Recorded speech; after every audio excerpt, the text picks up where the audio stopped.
আমাদের নর্থ বেঙ্গল থেকে যদি দক্ষিণবঙ্গে আসে তাহলে ট্রান্সপোর্টটা 1.50 পয়সা টু 2 টাকা হয়ে যায়। এখান থেকে সেই ট্রান্সপোর্টটা মনে করেন 50 পয়সা থেকে 60 পয়সার মধ্যে হয়ে যাবে। গবাদি পশুর জন্য প্রধান খাবারের মধ্যে পড়ে আমাদের এই ভুট্টা। ভুট্টা গাছ এমন একটা উপাদান যেটা আপনি গরু, মহিষ, ছাগল, ভেড়া যে কোনো প্রাণীকে খাওয়াতে পারবে।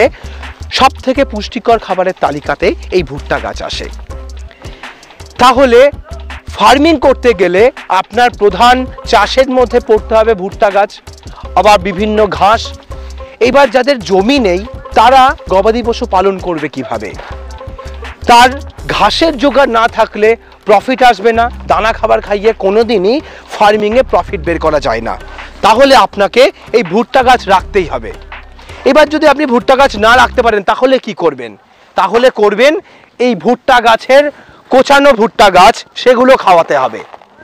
আবার যদি কোচানো ভুট্টা গাছ আপনি 1-2 দিনের বেশি রাখতে পারবেন না, তাহলে আপনার প্রতিদিন কিনে ট্রান্সপোর্টেশনের খরচ দিয়ে প্রচুর টাকা খরচ পড়ে যাবে।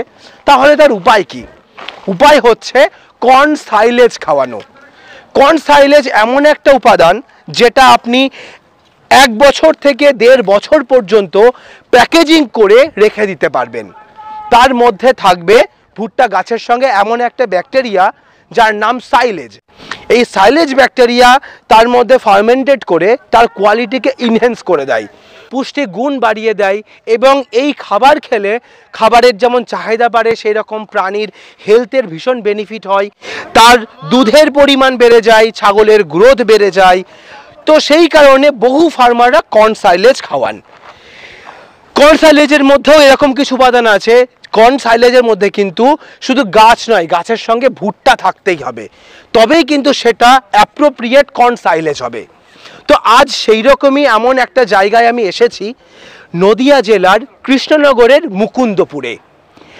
আর সাইলেজ ইন্ডাস্ট্রি নামে একটা বিরাট বড় প্রোডাকশন ইউনিট তৈরি করেছেন রাতুল দেব নামে একজন ফার্মার, যেখানে প্রতিদিন 40 থেকে 50 হাজার কেজি সাইলেজ তৈরি করা হচ্ছে। এবং পশ্চিমবঙ্গের একদম প্রান্তিক ফার্মারদের সেই সাইলেজ পৌঁছে দেওয়ার ব্যবস্থাও এখানে রয়েছে। এখান থেকে ট্রান্সপোর্টেশনের ব্যবস্থা যেমন রয়েছে, তার পাশাপাশি ফার্মাররা চাইলে ডাইরেক্ট এই ফ্যাক্টরি থেকে এসে তার প্রোডাক্ট কিনে নিয়ে যেতে পারে। 100 কেজি চাইলেও তার নেওয়া সম্ভব এখান থেকে, এবং সে যদি হাজার হাজার কেজি চাই তাও সেটা এখান থেকে নিতে পারবে।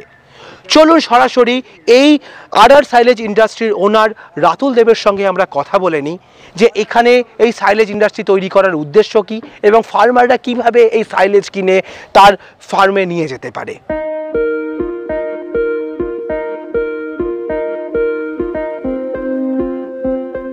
তো আমার সঙ্গে রয়েছে সাইলেজ ইন্ডাস্ট্রির রাতুলদা। তো চলুন আজ বিস্তারিত রাতুলদার কাছ থেকে জেনে নিই। তো রাতুলদা কেমন আছেন? ভালো। তো আমরা তো আপনার নর্থ বেঙ্গলের যে সাইলেজ ইন্ডাস্ট্রি আমরা সেখানে গিয়েছি, আপনার ফ্যাক্টরি দেখেছি। তো আজ যে ফ্যাক্টরিতে আমরা দাঁড়িয়ে রয়েছি এটা কোথায়? এটা দক্ষিণবঙ্গের নদিয়া জেলার মুকুন্দপুরে। আচ্ছা, আপনি অলরেডি নর্থ বেঙ্গল থেকে আবার সাউথ বেঙ্গলে নিয়ে চলে এলেন, এটার কারণ কি? টোটালটাই আমাদের ক্যাটেল ফার্মারদের স্বার্থে। আচ্ছা, আপনি যে ওখানে শুরু করেছিলেন সেটা তো এখনো আপনার ওখানে রয়েছে, এবং সেখানে প্রোডাকশন কি রকম হচ্ছে বর্তমানে? ওখানে পার ডে 50 টনের প্রোডাকশন আছে। আচ্ছা, তো এই যে আপনি আমাদের কৃষ্ণনগরের কাছে যেটা আপনি শুরু করলেন, আরও একটা নতুন আপনাদের কোম্পানির পার্ট শুরু হলো, তো এই ফ্যাক্টরিটার প্রোডাকশন রেট কীরকম থাকবে এখানে? এখানে তো আমাদের চিন্তাধারা আছে পার ডে 50 টন করার। আচ্ছা, ওখানেও যখন 50 তো এখানেও হবে। আচ্ছা, তো মোটামুটি এটা এবছর থেকে শুরু হলো 2023 থেকে। তো এখানে বর্তমানে এখন কতটা পরিমাণ তৈরি হচ্ছে? বর্তমানে এখন ডেলি রোজ 30-40 টন এরকম হচ্ছে। অর্ডার অনুযায়ী আপনারা তৈরি করছেন? না, আমরা প্রি অর্ডার নিচ্ছি। আচ্ছা, বা আমরা স্টকে প্রচুর মাল থাকে প্রত্যেক বছরই, এবং সেখান থেকে আপনারা মালটা সাপ্লাই করছেন। তো এই দক্ষিণবঙ্গের কতটা এরিয়া পর্যন্ত আপনারা সার্ভিস দেবেন এখান থেকে? এইখান থেকে শুধু দক্ষিণবঙ্গ না, এখানে ওয়েস্ট বেঙ্গল, বাকি আদার স্টেটও আমরা সার্ভিস দিতে পারি।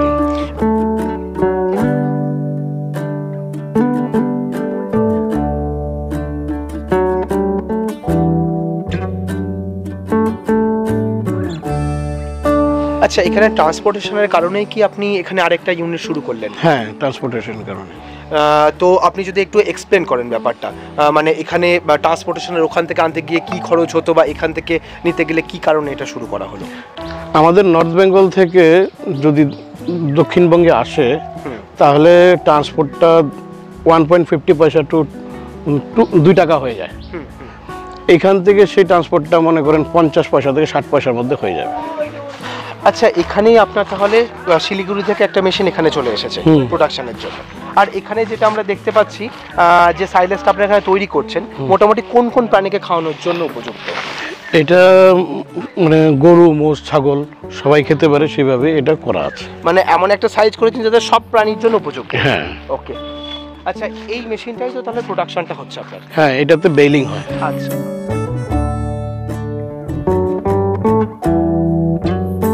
তো এই সাইলেজ যে জিনিসটা করছেন, এটা মোটামুটি একটা ফার্মার আপনারা যেভাবে প্যাকেজিং করছেন সেই প্যাকেজ রেখে দিতে পারলে কন্টিনিউ কতদিন থাকবে তার ফার্মে?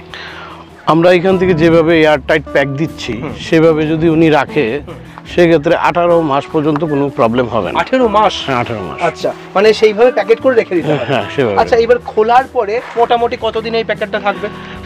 খুলে খাওয়ানো শুরু করবো? খোলার 2 থেকে 3 দিনের মধ্যে এটাকে কনজিউম করতে হবে। 2 থেকে 3 দিনের মধ্যে খাইয়ে ফেলতে হবে? হ্যাঁ। আচ্ছা, আর এখান থেকে নিয়ে যাওয়ার সময় যখন ট্রান্সপোর্টেশনে কখনো যদি ফুটো হয়ে যায় বা খারাপ হয়ে যায় সেক্ষেত্রে প্যাকেট ড্যামেজের কোনো চান্স থাকবে না বা কোনো সমস্যা হবে না?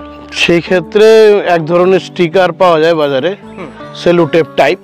ওইটা ওইখানে লাগিয়ে দিলে বাইরে থেকে কিছু এয়ার ভিতরে যেতে পারবে না। মানে বাতাসের সংস্পর্শে আসলে খারাপ হবে, বাতাস না ঢুকলে আর খারাপ হওয়ার কোনো চান্স নেই। বিশেষ করে ফুটাফাটাগুলা দেখতে হবে, তাড়াতাড়ি কনজিউম করে নিতে পারলেই ভালো।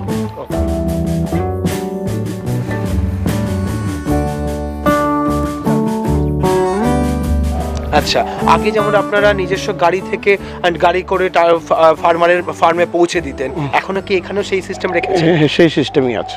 আচ্ছা, মোটামুটি একবারে আপনার গাড়িতে যদি কেউ নিতে চায় তাহলে তার মিনিমাম কোয়ান্টিটি কিরকম? মিনিমাম 4 টন মাল নিতে হবে। 4 টন হলে আপনার গাড়ি পৌঁছে দেবে। আর যদি আমার গাড়ি না হয়, ওনার গাড়ি নিয়ে আসে, সেই ক্ষেত্রে উনি 100 কেজি পর্যন্ত নিতে পারে।